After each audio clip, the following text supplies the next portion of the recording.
Sua bênção, me chamo Márcio Campos, trabalho na Rede Bandeirantes de televisão, rádio, televisão. Estou muito feliz por estar com o senhor. TV Bandeirantes, São Paulo. Posso dar um regalo? Posso? Não é meu, é do povo brasileiro para o senhor, para que o senhor se sinta em casa. O Brasil é do senhor, o mundo é do senhor, para que o senhor se sinta em casa. Não há presente. Não há presente para presentear o senhor. Minha mãe é ministra da Eucaristia. Comprei para ela um crucifixo igual ao do senhor. Ela está muito feliz por eu estar aqui. Eu estou muito feliz por representar a Rede Bandeirantes nesse momento que é histórico para a igreja, que é histórico para a minha emissora, para a empresa para a qual eu trabalho e que é histórico para a minha família também. Então eu peço uma bênção do senhor para a minha família, para a minha esposa que está doente e para toda a minha família. Sua bênção.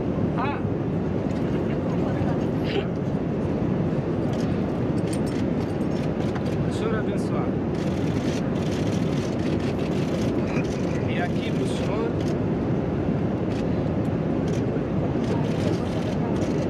Essa é para o senhor. Beata em Achica, de nada.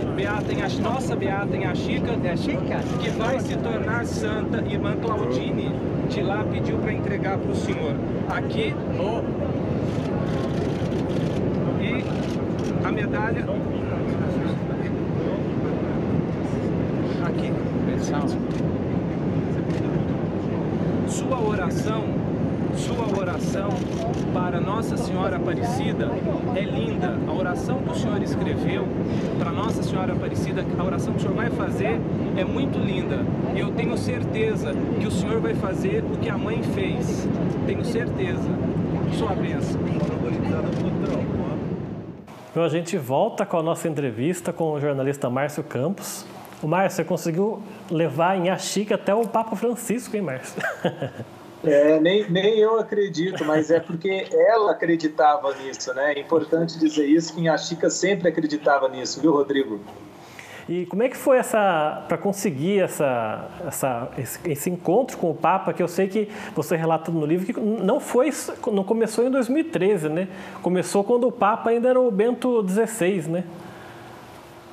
Essa história desse encontro com o Papa Francisco, ela é cheia de detalhes importantes para esse momento, né? E esse detalhe de eu entregar uma relíquia, né, com uma oração de Achica para ele, vem coroar todo um esforço, todo um trabalho, né, que eu comecei a realizar em 2007, quando o Bento XVI esteve no Brasil para a canonização, né, para a celebração de canonização de Frei Galvão, que aconteceu no aeroporto Campo de Marte de São Paulo. 1 milhão de pessoas estavam presentes nessa celebração quando aconteceu a canonização de Frei Galvão, né?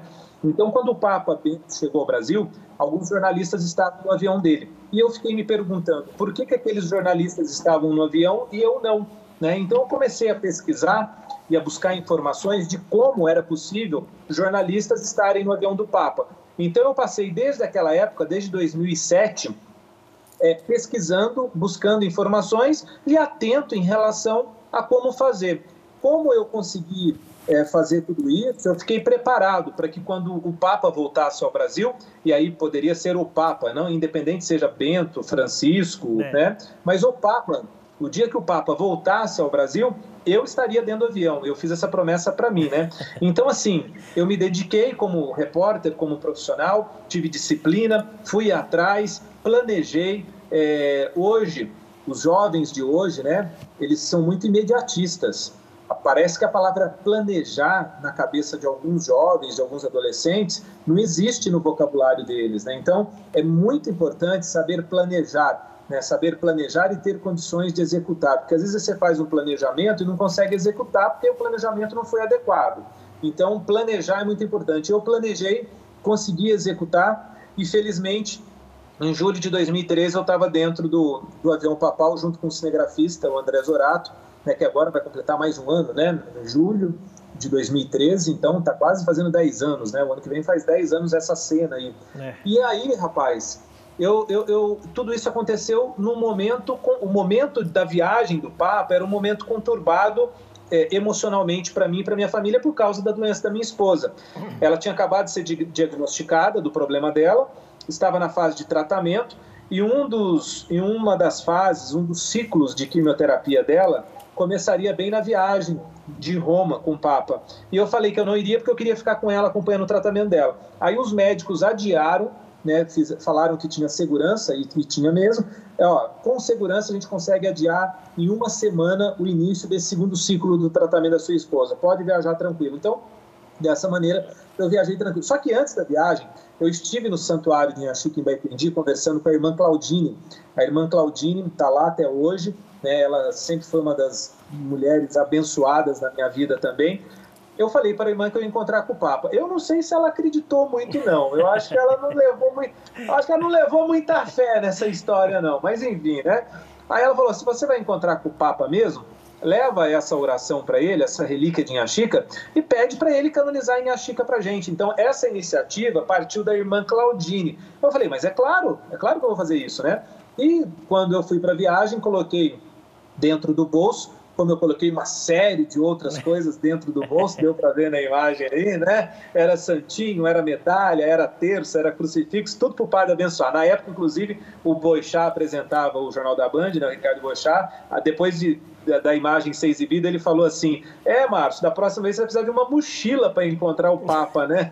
Enfim, chamou muita atenção, mas não foi de propósito chamar a atenção. O propósito era realmente mostrar para o Papa quem eu era, né? E pedir para ele canonizar Inhaxica. E se você prestar atenção no detalhe dessa imagem, Rodrigo, tudo que ele recebia, de todos os outros jornalistas, todos os presentes, né, que ele recebia, ele entregava para o secretário dele que estava do lado.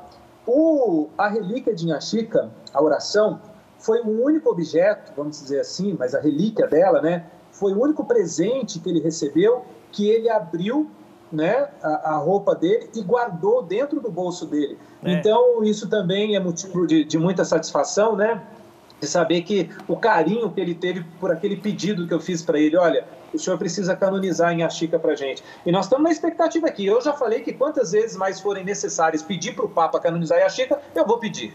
E no avião, como é que funcionou ali esse processo de você... Era uma fila de jornalistas ali que tinha para conversar com o Papa? Como é que foi isso?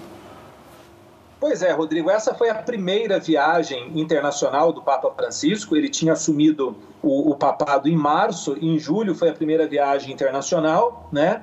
Então, a sala de imprensa do Vaticano fez uma reunião com a gente um dia antes da viagem e falou assim, olha, o Papa Francisco quer conhecer todos os jornalistas que estão no voo. Vai ser a primeira viagem dele, vai ser o primeiro contato do Papa Francisco após assumir o papado dele, né? Porque o cardeal Bergoglio, que é o Papa Francisco, ele tinha contato com a imprensa, mas ele teve contato com a imprensa argentina antes da votação, né? Enfim, antes dele ser eleito Papa. Depois disso, ele não teve mais contato com a imprensa. Então, a sala de imprensa, o padre Lombardi, que era o chefe da sala de imprensa na época, falou, olha, o Papa Francisco quer ter contato com cada um de vocês do voo. E aí vocês não podem dizer que é uma entrevista exclusiva, vocês não podem dizer que tiveram contato com o Papa com exclusividade. Então ele recebeu um a um. Então nós fomos formando fila dentro do voo, né? Ele foi para a área onde a gente estava e tinha uma fila dos jornalistas e cada fileira, assim que um ia saindo, o outro ia entrando, e foi dessa maneira. Ele recebeu cada um dos 70 profissionais de imprensa, sendo jornalistas, fotógrafos, cinegrafistas, para aquele momento. Cada um teve o seu momento. O meu durou 2 minutos, mas para mim parece uma eternidade. Eu queria que você falasse dessa emoção de ficar ali, primeiro de conseguir entrar num voo, no mesmo voo do Papa, e em seguida naquela emoção, expectativa de ver o Papa entrando na sua cabine, de você na fila chegando cada vez mais perto do Papa. Como é que você foi se preparando para falar o que você foi falando para ele, de ter ele ali cara a cara com você? Como é que funcionou isso aí?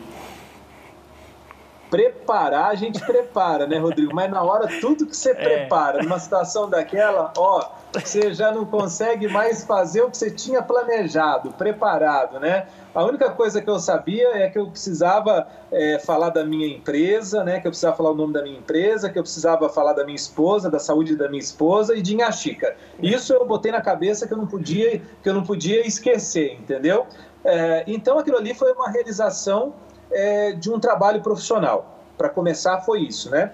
Então, estar no avião do Papa, estar na comitiva papal, é uma realização profissional. Porque eu planejei essa realização, eu fui atrás, eu busquei essa vaga, eu conquistei essa vaga, eu pesquisei, né? Então, é uma realização profissional, avalizado pela empresa que eu trabalho, que é o Grupo Bandeirantes de Comunicação, que foi a Band, né? Que não adiantava nada eu conseguir a minha vaga dentro do avião, se a Band não julgasse importante estar lá dentro. Né, como é um grande grupo de comunicação, ela julgou muito importante estar dentro desse voo, realizando esse trabalho profissional. Então, esse é um ponto. Outro ponto é a realização de um católico. Né? Poderia ser qualquer outra religião, poderia ser um judeu ali com o seu superior judeu, poderia ser ali um evangélico com o seu superior evangélico ali. Então, independente da religião, é o fato de ter um fiel diante do seu superior. Né? No caso, um católico, que sou eu, com o Papa. Né? Então, essa é a realização pessoal, a realização de cristão, a realização de religioso. Né? Então, são duas realizações, a realização profissional e a realização pessoal. Bom, está explicado aí. Agora, o que vem adiante? O que vem adiante é a minha postura profissional e a minha postura de cristão. Não sei se deu para separar, porque assim, logo que eu vi o Papa, eu me inclinei diante dele, né? E já peguei na mão para beijar o anel de pescador, que é o símbolo do papado dele, né? Que é o símbolo de Pedro, né? Do trono de Pedro, enfim. Então já foi o primeiro ato que eu fiz enquanto católico, enquanto cristão, respeitando o superior que está ali. Depois disso, eu pedi bênção para minha família, pedi bênção, né, para os meus colegas de trabalho da TV Bandeirantes, ele ainda repete a palavra TV Bandeirantes, né, porque eu queria que ele desse uma bênção para minha família, mas também para os meus colegas de trabalho. Enfim, no restante, eu não podia fazer entrevista, porque a orientação da Santa Sé era não fazer entrevista, eu não poderia fazer uma pergunta para ele me dar uma exclusiva. Então eu tive que agir naturalmente ali. Eu espero ter agido naturalmente, eu agi naturalmente, espero que todos entendam a situação que o jornalista estava ali. Né? Na época, eu fiquei muito preocupado sobre o que, depois que aconteceu tudo, eu fiquei muito preocupado do que as pessoas poderiam analisar da minha postura ali enquanto profissional, né? Mas, enfim, era um profissional, mas era também um fiel diante do seu superior ali. Então, são duas realizações, viu, Rodrigo? A gente está quase chegando no finalzinho da nossa conversa e você agora revendo tudo isso, né, o seu livro, você colhendo esses testemunhos, né, sendo além de ser um cidadão vale-paraibano, mas também um cidadão de Baependi, né, de Cruzília, você acha que a sua missão separando aí agora o jornalismo, mas com o cidadão Márcio Campos, cada vez mais ir propagando Inhaxica para o Brasil e para o mundo, falando sobre os feitos de Inhaxica para o Brasil e para o mundo?